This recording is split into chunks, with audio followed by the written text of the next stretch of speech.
10 সংখ্যক আমাৰ যি সংকোচ খেৰাই এই উৎসৱ মুকলি সভাত মই এটেণ্ড হৈছো আৰু আগতো আহিছিলো সকলোৱে জানে বড়োসকলৰ ধৰ্ম বাথৌ আৰু খেৰাই এই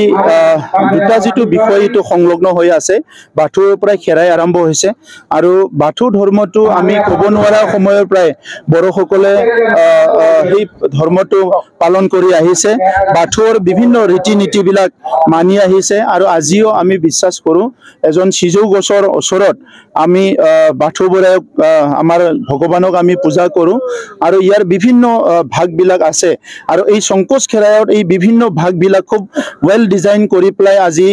গুডি বাথৌ আফাদে ইয়াতে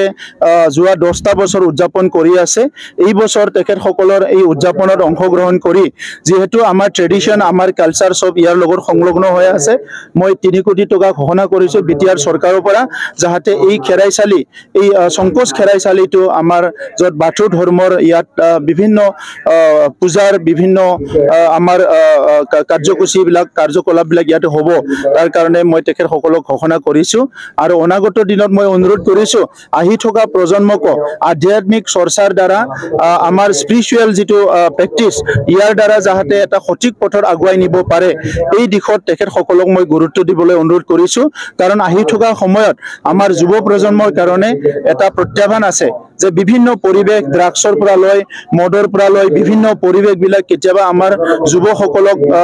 বিপথে পৰিচালনা কৰিব বিচাৰে গতিকে আজিৰ সময়ত আমি সমাজৰ প্ৰত্যেকটা সেকশনৰ মানুহে ইয়াৰ পৰা সজাগ হ'ব লাগিব আমি ধৰ্ম চৰ্চা কৰাৰ লগতে গুণ জ্ঞান আমাক লাগে আমাক যেটো নেকি নীতি নিৰ্ধাৰণ কৰা বা আমাৰ নৈতিক দিকবিলাক শক্তিশালী কৰাৰ কাৰণে আমাক লাগে আৰু সেই কাৰণে সেই প্ৰেক্টিছ বিলাক যাহাতে কৰিব পাৰে এটোৱে মই অনুৰোধ কৰিছো থ্যাংক ইউ